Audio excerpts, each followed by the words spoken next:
Hello everyone, today we will discuss about multiple access protocols. देखिए, multiple access protocol हम previous class में discuss कर चुके हैं कि मल्टीपल एक्सेस क्या होता है।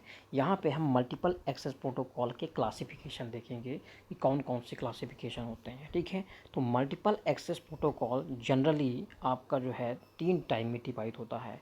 पहला टाइप और क्या है देखते हैं। पहला है इसमें random access protocol, second one is control access protocol and third one is channelised access protocol. ठीक है, अब बात करते हैं हम सबसे पहले रैंडम एक्सेस प्रोटोकॉल की। इसमें आता है अलोहा, CSMA, CSMACD, CSMACA। ठीक है, अगर हम कंट्रोल्ड एक्सेस प्रोटोकॉल की बात करें तो इसमें आता है रिजर्वेशन, पूलिंग, टोकन पासिंग। ठीक है, अब इसमें हम चैनलाइज एक्सेस प्रोटोकॉल की बात करें तो इसमें आता है FDMA, TDMA एंड CDMA। ठीक है, तो देखिए हमारे सलेबस में ये पूरे आपको नहीं पढ़ना है। आपका जो सलेबस दिया गया है आपको नहीं पढ़ना है। सिर्फ आपके सलेबस में जो है वो 3 चीज़ें दी हुई हैं। कौन कौन सी? FDMA, TDMA and CDMA।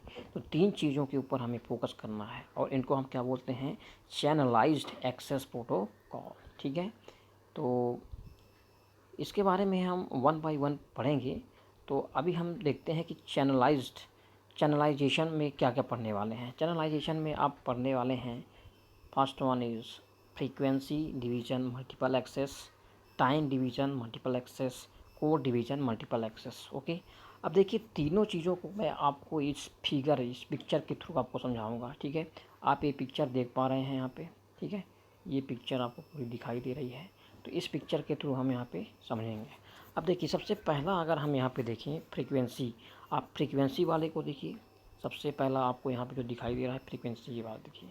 तो यहाँ पे आप देखेंगे कि जब हम कॉल करते हैं, टेलीफोन में कॉल करते हैं, तो अगर मान लीजिए 10 लोग कॉल कर रहे हैं, तो 10 लोग कॉल कर रहे हैं तो सभी की फ्रीक्वेंसी क्या होगी? अलग अलग होगी। तो यहाँ पे देखिए फ्रीक्वेंसी का यहाँ पे स्लॉट बना हुआ है, ये अलग फ्रीक्वेंसी है, ये ग्रीन कलर की है, ये अलग अलग अलग। तो यहाँ पे आप देखेंगे कि फ्रीक्वेंसी को अलग अलग तरह से डिवाइड कर दिया जाता है। ठीक है, और उसको जो है एक्सेस कराया जाता है। तो इस तरह से जो काम होता है उसको बोलते हैं फ्रीक्वेंसी डिवीज़न मल्टीपल एक्सेस। मतलब यहाँ पे फ्रीक्वेंसी को डिवाइड करके उसका मल्टीपल एक्सेस होता है। जैसे मान लीजिए 10 लोग यहाँ पे कॉल कर रहे हैं, तो किसी एक को एक अलग फ्रीक्वेंसी दे दी गई, दूसरे को दूसरी फ्रीक्वेंसी, तीसरे को तीसरी फ्रीक्वेंसी, चौथी, पाँचवीं, छठवीं, सातवीं, 9वीं, 10वीं, इस तरह से अलग अलग फ्रीक्वेंसी दे दी जाती है। ठीक है, तो ये क्या हुआ आपका? ये हुआ आपका फ्रीक्वेंसी डिवीज़न मल्टीपल एक्सेस। बीच वाले डायग्राम को आप देखेंगे तो इसमें क्या होगा? इसमें क्या है, टाइम डिवाइड कर दिया जाता है कि कितने टाइम के लिए किसको कितनी फ्रीक्वेंसी देनी है।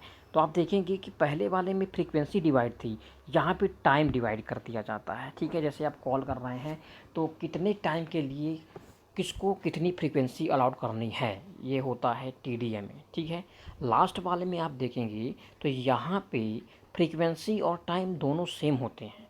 फ्रीक्वेंसी और टाइम आपका सेम होता है, बस यहाँ पे कोड अलग अलग हो जाता है। ठीक है, आप यहाँ पे देखिए फ्रीक्वेंसी, आप यहाँ पे देख सकते हैं फ्रीक्वेंसी और टाइम ये दोनों सेम हैं, बस यहाँ पे क्या चेंज होता है? कोड अलग अलग हो जाता है। तो यहाँ पे कोड को डिवाइड कर दिया जाता है, इसलिए इसको क्या बोलते हैं? Code division multiple access. अभी ये तो मैंने आपको ब्रीफली एक्सप्लेन किया है, इसको डिटेल में हम वन बाय वन देखेंगे नेक्स्ट क्लास में। Okay, so thank you.